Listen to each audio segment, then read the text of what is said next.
बीते दिन रायपुर में एक सूटकेस में एक युवक की लाश मिली, जिसके बाद से पूरा हड़कंप मच गया कि आखिर ये लाश किसकी है। चूंकि राजधानी रायपुर में पहली बार था जब किसी युवक की हत्या करने के बाद उसकी डेड बॉडी को पहले ट्रंक में, फिर सूटकेस में और फिर उसके ऊपर बकायदा सीमेंट का लेप लगाकर उसको झाड़ियों में फेंक दिया गया था। जो हत्यारे थे वो बेहद ही मास्टरमाइंड थे, क्योंकि सीमेंट का लेप लगाने का मतलब यही है कि जो डेड बॉडी के सड़ने के बाद दुर्गंध आती वो दुर्गंध नहीं आएगी। लेकिन जब बस्ती वालों को वहां से दुर्गंध आनी शुरू हुई, जिसके बाद उनको संदिग्ध अवस्था में वो सूटकेस मिलता है, जिसके बाद तत्काल वो पुलिस को सूचित करते हैं। पुलिस आती है और फिर तहकीकात के साथ जो आरोपी हैं, संदिग्ध आरोपी, उन तक पुलिस पहुंच भी गई है। ये पूरा मामला राजधानी रायपुर के डीडी नगर थाना क्षेत्र के अंतर्गत इंद्रप्रस्थ कॉलोनी फेज 2 का मामला है, जिसमें दो संदिग्ध एएसआई मतलब रिटायर्ड एएसआई के बेटे अंकित उपाध्याय और उसकी पत्नी को दिल्ली से पुलिस गिरफ्तार कर ली है। अब उनसे तहकीकात होगी, पूछताछ होगा। पूछताछ के बाद क्या कुछ खुलासे होते हैं वो सब कुछ निकलकर सामने आएगा। बड़ी चालाकी के साथ इस वारदात को अंजाम दिया गया और जिस अल्टो कार से बकायदा इस ट्रंक को लेकर गया, उस ट्रंक का जो गाड़ी का जो नंबर था वो सेंट्रो 2005 रजिस्टर्ड नंबर लगाया गया, मतलब 20 साल पुराना नंबर, और उसको भी तोड़ दिया गया था जिससे पहचान न हो। पुलिस को काफी अधिक गुमराह करने का प्रयास किया गया और साथ में एक ईवी इलेक्ट्रिक स्कूटी जो होती है वो भी टहल रही थी पीछे पीछे।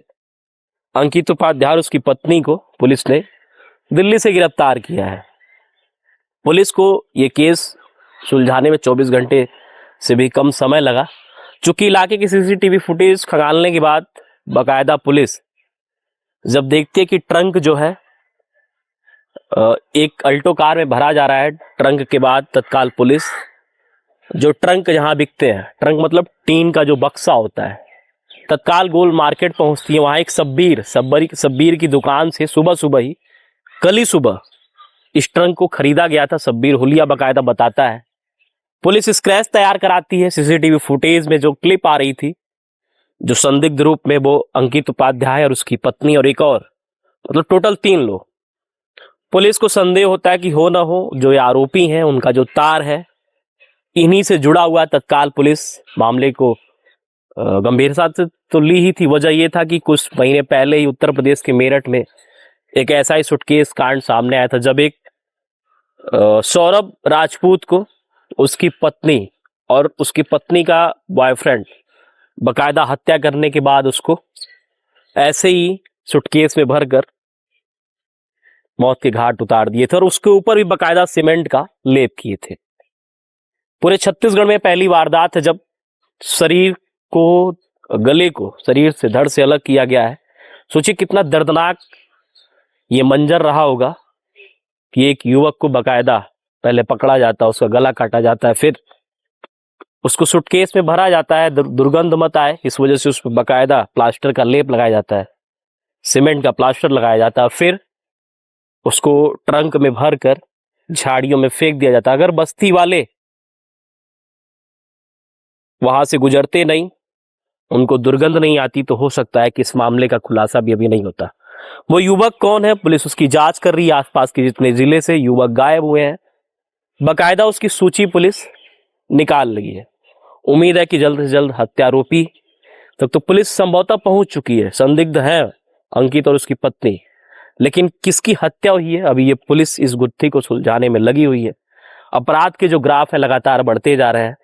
इसी बीच विकास उपाध्याय, कांग्रेस के दिग्गज नेता कह सकते हैं, पूर्व विधायक, बीजेपी सरकार पर, सुशासन की सरकार पर, शायद सरकार पर हमलावर होते हुए भी नजर आ रहे हैं। उनका यह कहना है कि जब से छत्तीसगढ़ में बीजेपी की सरकार आई है, अपराध के ग्राफ बढ़ते जा रहे हैं। खैर, ये जो मामला है ये पहली बार है जब पूरे छत्तीसगढ़ में ऐसी हत्या की वारदात को अंजाम दिया गया। और ये सच है कि दिन प्रतिदिन पूरे छत्तीसगढ़ में जो आपराधिक घटनाएं हैं, हत्या, लूटपाट, डकैती की घटना दिन प्रतिदिन बढ़ती जा रही है। जो शांत छत्तीसगढ़ था वो कहीं ना कहीं अब अपराध छत्तीसगढ़ में तब्दील होता हुआ दिख रहा है।